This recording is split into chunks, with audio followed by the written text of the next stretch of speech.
So I got all the bushings pushed out of the upper and lower control arms for the front. So I don't think I'll need this again.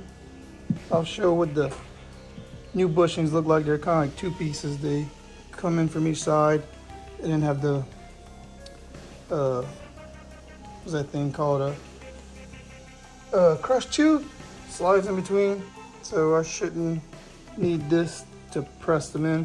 But I took a combination of this, a bunch of sockets I'm glad I had on hand, and the actual press. I didn't have to use the press. This would have been fine. With the bigger selection of, I don't know, these sleeves, which some kits do come with, I've seen. Only other thing, the lower control arms on one side came out nice and clean. The other side has like this little metal aluminum sleeve. So what I'm gonna do is take the Sawzall and score it like this. So I don't want to go all the way through. And I'll take a hammer and chisel and try to chip it away, or, you know, kind of bring it in a little bit to where I can slip it out. These are the bushings for the lower control arms. See, they're two pieces, and I already test fitted this side and it slipped in, but I want to take it out, clean them up a little bit more. I'll clean the whole things up, put a nice coat of paint, then I'll stick them in. You know, of course, with their be generous with the lubricant too. So they'll look a lot better. They'll be a lot better looking. I'll share a secret. Oven cleaner, $1 at the Dollar Tree. Way cheaper than engine degreaser.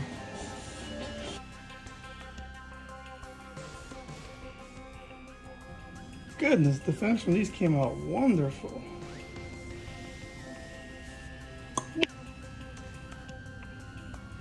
Still got these to go.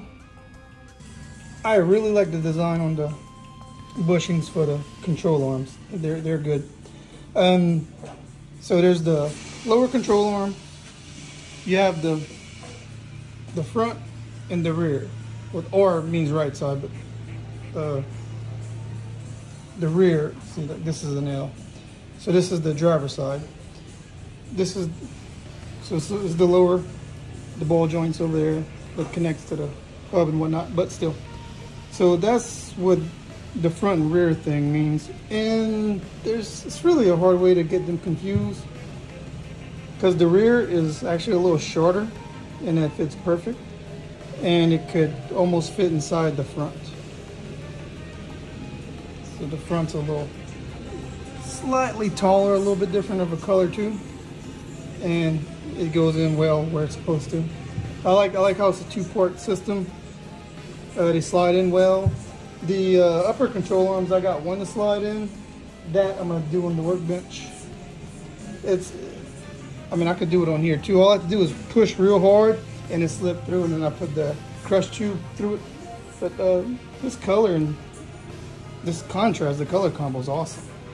I like the way this came out. I really wish I could have got it powder coated, so I think it could have cleaned up a little better.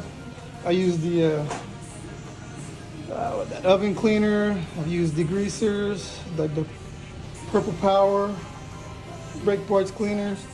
I've used a bunch of stuff. The Scotch Brights. I still have plenty more cut up. But yeah, I'm almost done with the whole front suspension. Still painting the front control arms. Sorry, the front upper control arms. But that'll be finished soon too. Very nice. Another successful color turnout here. Goes to you too. Oh, there's the third coat. Now I can't get over this. Done with spray paint. It's actually smoother when it dries. It's got a weird gunmetal texture to it, I guess. No, that looked like it'd be a wrinkle job, but it's actually smooth.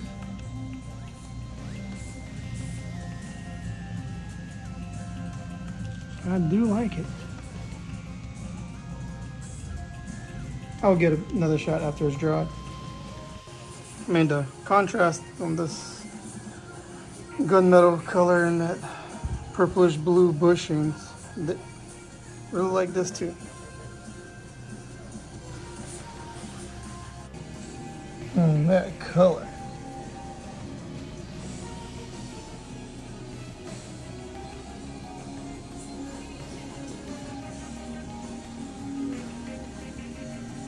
These are much easier to get in.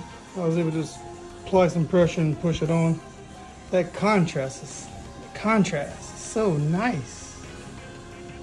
I dig it. Last bushings to go for the front is the steering rack, which kind of got some of it masked off, putting a fresh coat of paint on it. Yeah, the steering rack was the easiest one. It's kind of cool.